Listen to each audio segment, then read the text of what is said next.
history here. Chantelle with her arm up, waiting for, or with her right arm up, waiting for her left arm to be picked up. On the verge of history, trying to become a two-time, two-way, undisputed champion of the world, and she has done it. She's got the decision. Yeah.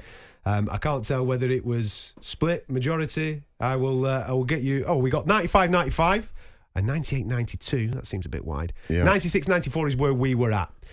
So 95, you got a majority decision in favour of Katie Taylor, and she is now the undisputed super lightweight champion of the world to go in alongside her undisputed lightweight championships of the world, where she is. So we had a 98-92 there. 98-92, 96-94, and a 95-95. But again, it was a close fight. I mean, you know, even the first fight was very close. These two guys, you've had what was the first one? Was a majority decision, wasn't it? 96-94 twice with 95-95. Yeah. We got 98-92. That was someone favouring all of Katie's countering and punching with Chantelle. Do you know what? Let's do rounds 20 to 30 now. They are worthy of a trilogy, but let's put it in a stadium.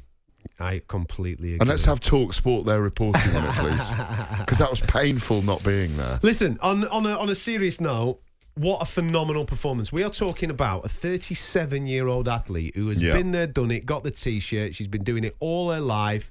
I'm sure there's a bit of wear and tear on the body, but she's gone away. She obviously keeps herself in incredible shape. She lives the life. She's not one of these that, you know, goes out partying and all this type of stuff. 37, to have been beaten the way that she was beaten earlier on this year against the younger, fresher, bigger, stronger, remember that, she's stepping up in weight, fighter in Chantelle Cameron, who is an elite fighter. She absolutely, came up with a different game plan this evening and then implemented it. Last time, she got behind early and she was chasing the fight down the stretch. It was the opposite this time around. She got herself ahead. Okay, she might have been hanging on in the last 2 or 3, but she got herself far enough ahead to get the job done tonight. I thought that was brilliant, vintage Katie Taylor. She is a modern icon in the sport, a pathfinder, a lightning rod for women's boxing and boxing as a whole. Twice she's done this in her career now. She had a torrid night in New York against Delphine Pursoon and made the adjustments for Matchroom Square Garden, as we called it, in front of no crowd. And she made massive adjustments against a very, very tough fighter who was over you like a rash. She's done the same tonight. Used her speed, her variety of punches, her footwork to get herself into the right position, like you said. And like I'd said before the fight, get the early rounds, won 4 of the first 5 on most of our cards. Yeah. And then she could fight down the stretch, keep the game plan, and make Chantelle do all the work. But a terrific fight. Absolute hats off to Chantelle Cameron as well. 98-92 is probably a little bit too wide. Yeah.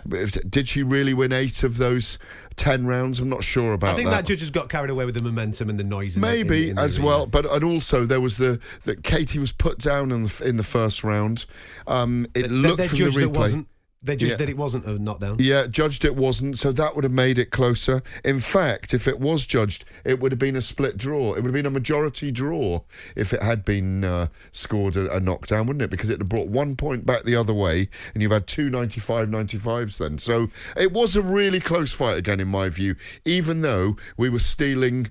Yes, we weren't looking at our monitors tonight. We were looking at the fight going on while we were talking. It's quite an art, isn't it, Adam Catterall? Let's just be honest with people. We were watching the fight, man. Listen, this is what we do. This is why we do it. We love these athletes and we love watching the biggest fights. And when you've got an undisputed title fight going on your monitor and you're doing a radio show that you're not supposed to be commentating on, it's very difficult not to get attracted to watch the undisputed fight. How clever, though, how brilliant to see. I can't reiterate enough that Katie Taylor herself got in there tonight with all the pressure on her, having to walk first.